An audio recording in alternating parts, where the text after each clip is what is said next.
हंबीररावाच्या जाण्याने शंभूराजांच्या काळजाला खोल जखम झाली होती. कारण महाराजांनंतर पितृयोगाची आठवण हंबीररावांमुळे जाणवत नव्हती. त्यांच्या आधाराला हंबीरमामांचा खांदा होता, पण तोही आता निखळून पडला होता. दुसऱ्या बाजूने औरंगजेबासारखा दुश्मन बहुरूपी फासे टाकत होता.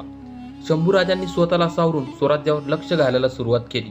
रयतेला लागणारं धान्य, शेतीसाठी पीक कर्ज, लष्करी मोहिमांना लागणारा दारुगोळा, शस्त्रबळ अशा सर्व आघाडींवर ते लढत होते.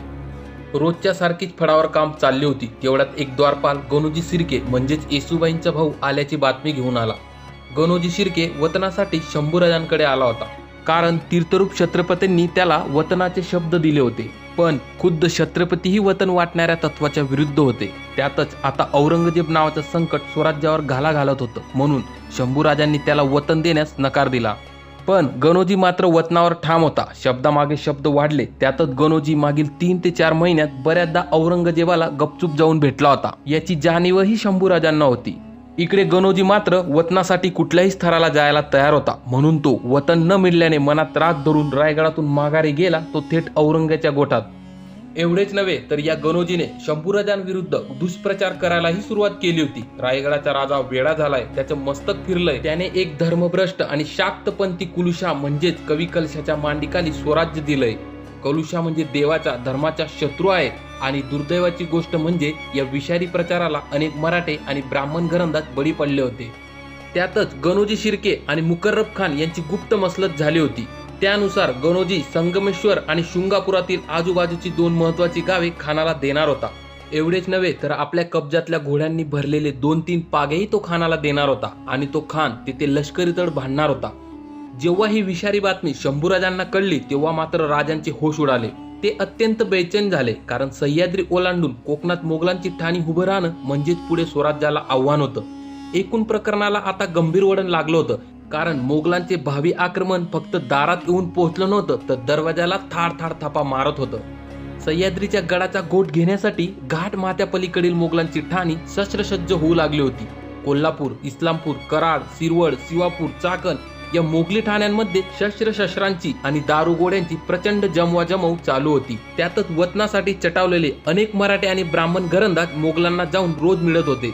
विजापूरहून औरंगजेब वेगाने अकलूजकडे चालला होता. आणि इकडे गणोजीने शत्रूला अंग दिल्यामुळे शंभूराजे शिरकानच जाळायला निघाले होते. तिकडे मात्र औरंगजेब स्वराज्यावर घाव घालायला उतावळा झाला होता. पण त्याच्या तळावर प्लेग या महामारीने थैमान घातले होते. त्याचे 70 ते 80 हजार सैन्य या महामारीने दगावले होते. तरीही त्याकडे अजून 3 ते 4 लाख सैन्य शिल्लक होते. इकडे मराठ्यांनी स्वराज्याशी फितुरी करणाऱ्या गणोजी शिर्केचा मुलूक बेचिराग केला होता. हळूहळू स्वराज्य दुष्काळाच्या तडाख्यातून बाहेर येत होतं. आणि शंभूराजांच्या सैनिकी हालचालींनाही वेग येत होता. ते आता औरंगजेबाविरुद्ध निर्णायक लढतीची तयारी करू लागले होते. आणि तिकडे औरंगजेब सुद्धा नव्या दमाने 14 डिसेंबर 1688 रोजी महाराष्ट्राकडे सरकला होता. त्याने आणखी एक डाव खेळला होता. राजाराम महाराजांना पकडून स्वराज्याच्या गादीवर बसवायचे आणि स्वराज्यात दुहेरी निर्माण करायचे. त्यासाठी त्याने 6 महिने अगोदरच खवास खानाला रायगडाकडे पाठवले होते. पण महाराणी येसूबाईंच्या सतर्कतेमुळे तो डावही उलटला होता आणि ते सारे गणिम कापले गेले होते. त्याचा प्रत्येक डाव उलटा पडत होता. कारण मराठ्यांनी सर्जा खान, शहाबुद्दीन खान, पोलाद खान, बरामत खान अशा धाडशी योद्धांना सह्याद्रीतच रोखून धरले होते. औरंगजेब पुरता हैराण झाला होता. कारण शंभू महाराज तर हाताचे येतच नव्हते, पण त्याची फौजही आता बेकाबू होत चालली होती. आता त्याने शेवटचा डाव टाकायचं ठरवलं. डाव पूर्णत्वात उतरला तर ठीक, नाहीतर तो दिल्लीकडे कूच करणार होता. त्याने त्या डावासाठी दख्खनी सरदार मुकर्रब खानावर मोहीम सोपवली. मुकर्रब खानही निघाला 15 ते 20 हजाराची फौज घेऊन पन्हाळ्याकडे. बघता बघता त्याने डेरा टाकला तो केरळच्या माळावर. तेथूनच पन्हाळाही अंधुक दिसत होता. गणोजी शिर्के फितूर झालाच होता. पण आता पन्हाळ्यावरील प्रल्हाद पंतही शत्रूला मिळाल्यामुळे शंभूराजांची उपराजधानी पन्हाळाही धोक्यात आला होता.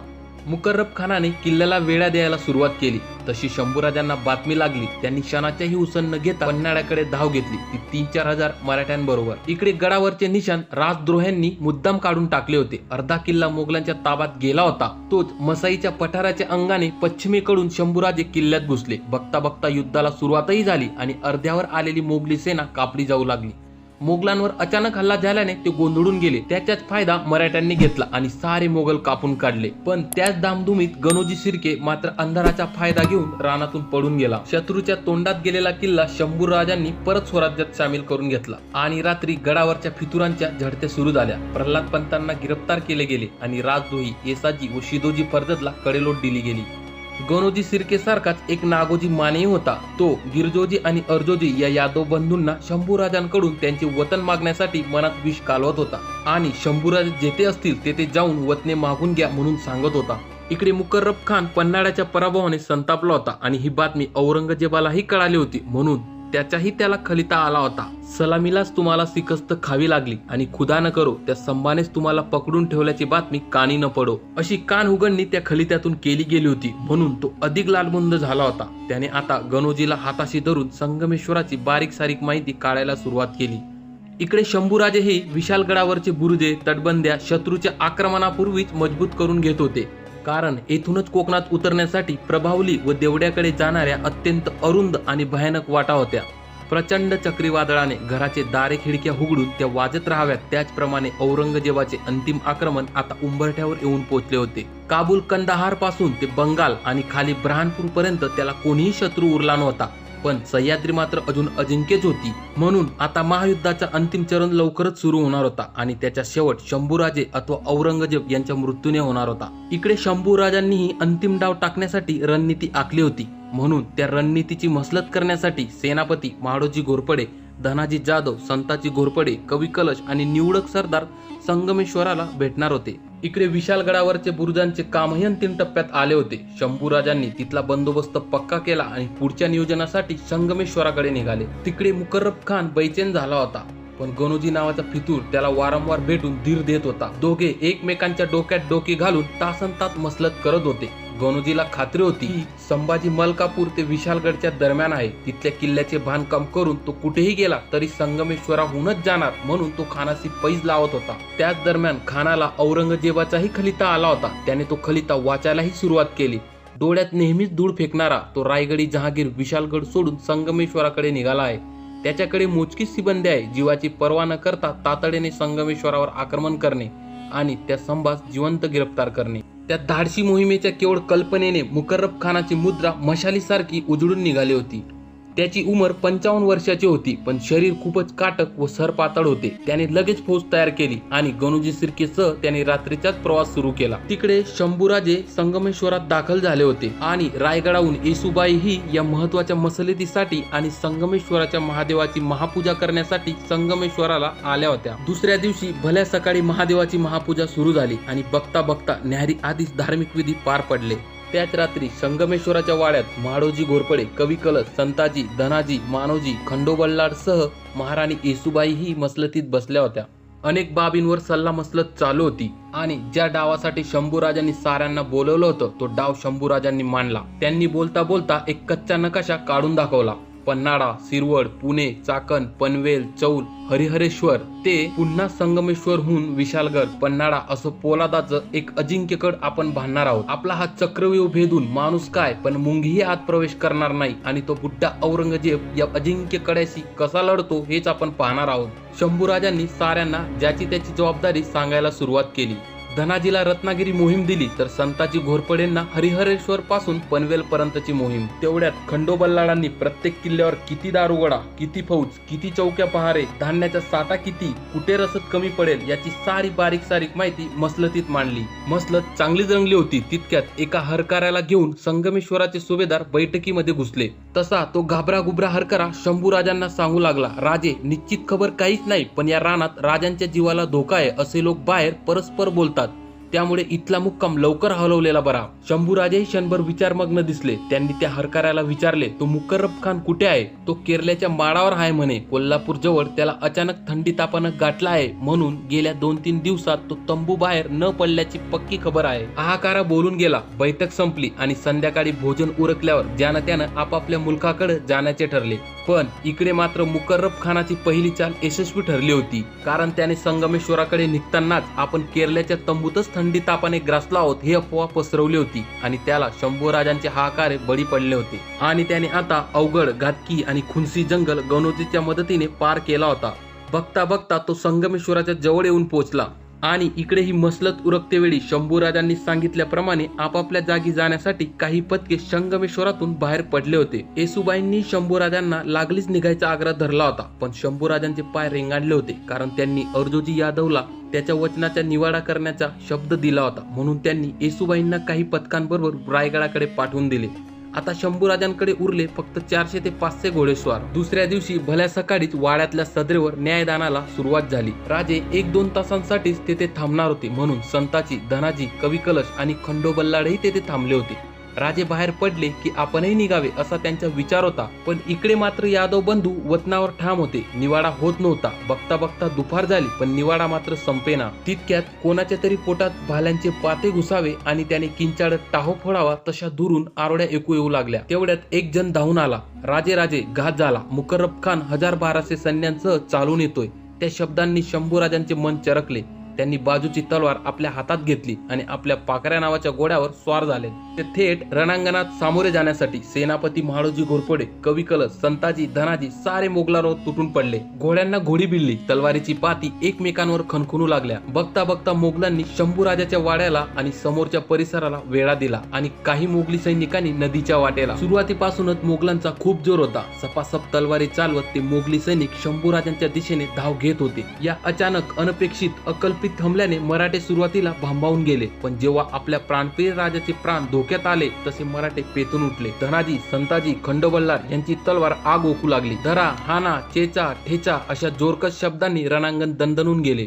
पण या प्रचंड रणकंदनातही मुबरक खानाची नजर फक्त संभाजी राजांवर होती. ते बेसावध कधी होतात याचीच संधी तो शोधत होता. शंभूराजेही आपली सर्व ताकद एकटवून शत्रूंवर तुटून पडले होते. तितक्यात नदीच्या अंगाने मागून काही पठाण शंभूराजांवर धावून आले. शंभूराजे त्यांच्यावरही तुटून पडले आणि तीच संधी साधून मुकर्रब खान त्याची तीक्ष्ण हैदराबादी तलवार घेऊन शंभूराजांच्या दिशेने धावला. त्याने थेट शंभूराजांवर घाव घालण्यासाठी तलवार वेगाने चालवली, पण ती तीक्ष्ण हैदराबादी तलवार शंभूराजांच्या दंडावर रुतण्याआधीच कोणीतरी मध्येच मुसंडी मारली. तसं खानाच्या तलवारीचे पाते त्या व्यक्तीच्या खांद्यात कचकन घुसले. रक्ताच्या चिडकांड्या उडाला. शंभूराजांनी गरकन आपला घोडा पाठीमागे वळवला. त्यांनी त्या वीराकडे पाहिले. ते वीर स्वराज्याचे सरसेनापती म्हाळोजी घोरपडे होते. म्हाळोजी बाबा कामी येताच मराठे त्वेषाने पेटून उठले. तेवढ्यात कोणीतरी मुकर्रब खानाच्या घोड्याच्या मागच्या पायावर जमदाड्याने जोरदार वार केला. मुकर्रब खान खाली कोसळला. तसे मराठे त्याच्यावर तुटून पडणार तोच मुघल सेनेने त्याला माघारी खेचले आणि दुसऱ्या घोड्यावर बसून दिले. त्याचे निम्म्याचे वर सैन्य कापले गेले होते. खान मागे सरला. त्याने आपल्या सैन्याला माघारी घेण्याचा हुकूम सोडला. शत्रू रण सोडून माघारी गेला,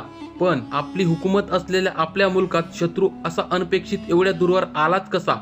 नक्कीच आपलाच कोणीतरी फितूर झालेला दिसतोय. शंभूराजे विचार करू लागले, पण आता विचार करायलाही वेळ नव्हता. आता तलवारीने नव्हे तर बुद्धीनेच रण जिंकायचे होते. म्हणून साऱ्यांना पांगायचा हुकूम सोडला. सारे सोबत पांगायचे म्हटले तर सारेच गिरफ्तार होऊ. म्हणून संताजी आणि खंडोबांना ज्या वाटेने येसुबाईंचे पथक गेले होते त्या वाटेने आणि धनाजीला हात खोडंब्याच्या वाटेने निघून जाण्यास सांगितले. स्वतः शंभूराजेही आड वाटेने झाडांच्या ओढ्यांचा आश्रय घेत वरच्या अंगाने रायगडाकडे निघून जाणार होते. सारे पांगले. तसे राजे नदी तीरावरच्या सरदेसाईंच्या वाड्यात घुसले. त्यांनी तेथेच वेषांतर करायला सुरुवात केली. त्यांनी अंगावरचे सारे दागदागिने आणि राजवस्त्र उतरवून नाभिकाकडून डोक्या व दाढीचे केस कापून घ्यायला सुरुवात केली. पण इकडे मात्र मुकर्रब खानाला पहिल्या झडपीत हार मिळाल्यामुळे त्याने गणोजीला खेचून बाहेर ओढले होते. बाप दाखव नाहीतर श्राद्ध घाल म्हणून त्याला पुढे केले होते. सुरुवातीला खानाच्या 2000 लष्करांचा लोंढा अजून संगमेश्वराच्या शिवारातच होता. तो गावाजवळ पोहोचला नव्हता. शिवाय शंभूराजांकडे नेमका किती फौजफाटा आहे याचाही खानाला अंदाज घ्यायचा होता. त्यामुळेच त्याने सलामीला थोडी माघारी घेतली होती. तेवढ्यात त्याचा बेटा इखलास खानही आपल्या 2000 फौजेनिशी संगमेश्वरात येऊन पोहोचला. त्यानेही अधिक दंगा न करता झाडझोडातून, रानातून, नदीच्या अंगाने गुपचूप झडत्या सुरू केल्या. तेवढ्यात वाळूत उभ्या असलेल्या गणोजीची जडकी नजर समोरच्या डोहापलीकडे गेली. त्या झाडीत गुपचूप चोरांसारखी पाणी पिणारी ती घोडी त्याला दिसली. त्यातच त्याची नजर सोन्याचे 4-4 तोडे पायात गुडघ्याच्या वर घातलेल्या शंभूराजांच्या पाखऱ्यावर पडली. असा तो चेकाडल्या सुरात मुबरक खानाला बोलला, खान साहेब, तो पहा संभाजीचा घोडा. तोवर शंभूराजांनी ही वाड्याच्या आत आवराआवर केली होती, पण कवी कलशांच्या हातातून अजूनही रक्त वाहत होते. कवी कलश राजांना तेथून निघून जाण्यास म्हणत होता, पण शंभूराजांनी त्यांनाही सोबत घेऊन घोड्यावर उडी टोकली. मात्र एका वेळी महापुराचे पाणी फुटून यावे आणि अख्ख्या परिसरालाच वेढा द्यावा तसे वाड्याबाहेर कर्णेश्वराच्या मंदिराकडून, समोरच्या शृंगापूरच्या वाटेकडून, पलीकडच्या नावडीच्या अंगाने आणि मागून नदीच्या अंगाने घोडे शंभूराजांवर धावून आले. बलिदानाच्या भावनेने, रणमदाच्या उर्मीने शंभूराजांचे अंग अंग पेटून गेले. हातातली घोडी नाचवत त्यांनी जागच्या जागी आपला घोडा वर्तुळाकार फिरवला. परंतु एवढी सशस्त्र फौज होऊनही त्या ढाण्या वाघाला काढण्या लावायचे कोणाला धाडस होईना. लांबूनच मुबरक खानाने दोर टाकून राजांना जखडण्याचा प्रयत्न चालवला. तितक्यात इखलास खानाने मागच्या अंगाने आपल्या धारदार जमदाड्याने जोरदार घाव पाखऱ्यावर मारला. ते जनावर जोराने किंकाळले. राजांची दुःखी नजर पाखऱ्यावर पडली. तितक्यात 60-70 पठाण एकाच वेळी राजांच्या अंगावर तुटून पडले आणि दैवाने दावा साधला. सह्याद्रीचा छावा आपल्याच पितरांमुळे कैद झाला. या सह्याद्रीतून जाणार कसं याचाच विचार मुकर्रब खान करू लागला. पण त्याच्याकडे त्या परिसराची संपूर्ण माहिती असलेला गणोजी सिर्के होता. त्याने आधीच सारी व्यवस्था करून ठेवली होती. म्हणून वाटेत मुकर्रब खानाला कोठेही अडथळा आला नाही. तो थेट शंभूराजांना आणि कवी कलशांना घेऊन बहादूरगडाला पोहोचला. पुढे मुकर्रब खानाने दोघांना जेव्हा औरंगजेबासमोर उभे केले तेव्हा औरंगजेबाचे अंतःकरण विजयाने भरून आले. तो सिंहासनावरून खाली उतरला. त्याच वेळेस कवी कलशांचा आतील कवी जागृत झाला आणि त्याने या प्रसंगावर एक कवन रचून शंभूराजांच्या चरणी अर्पण केले. यावन रावण की सभा संभू भद बजरंग, लहू लसत सिंदूर सम खूप खेलो रणरंग, जो रवि सारी लखतही खद्योत होत बदरंग, त्यो तुव तेज निहारके तख्त तजो अवरंग. रावणाच्या सभेत जैसे जखडून हुबे केले हनुमाना, औरंग दरबारी तसाच ठाकसी हुबा तू मराठ्यांच्या पंचप्राणा. सेंदुरा सवेरण रंग माखला अंगावरी तुझ्या रे भाग्यवंता, काजव्याच्या जडतो टेंबा सूर्यबिंब देखता, दिव्य मूरत नखरा नजाकत पाहुनी झुकली दिल्ली, मुजऱ्यास्तव तुझ्या औरंग्या तख्त उतरुनी येई खाली. औरंगजेब संतापला, पण शंभूराजांनी आणि कवी कलशांनी औरंगजेबासमोर यत्किंचितही मान झुकवली नाही.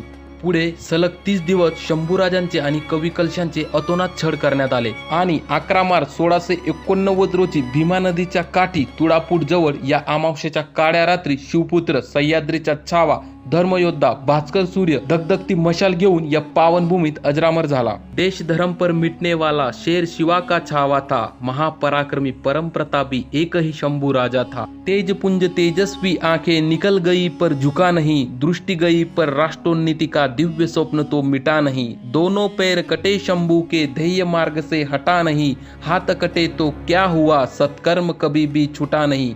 जिह्वा कटी खून बहाया धर्म का सौदा किया नहीं, छत्रपति शिवाजी का ही बेटा था वह गलत राह पर चला नहीं. वर्ष 300 बीत गए अब शंभू के बलिदान को, कौन जीता कौन हारा पूछ लो संसार को. कोटि कोटि कंठों में तेरा आज जय जयकार है, अमर शंभु तू अमर हो गया तेरी जय जयकार है. मातृभूमि के चरण कमल पर जीवन पुष्प चढ़ाया था, हे दूजा दुनिया में कोई जैसा शंभू राजा था, जैसा शंभू राजा था. जय शिवराय मित्रांनो, स्वराष्ट्र रक्षक या माझ्या चॅनलच्या माध्यमातून शौर्य तेजाने अजरामर झालेल्या चरित्रांची मी शृंखलाच घेऊन येणार आहे. तर अशाच शौर्य तेजाने अजरामर झालेल्या चरित्रांसाठी चॅनलला नक्की सबस्क्राईब करा आणि हा व्हिडिओ आवडला असेल तर लाईक करायला विसरू नका.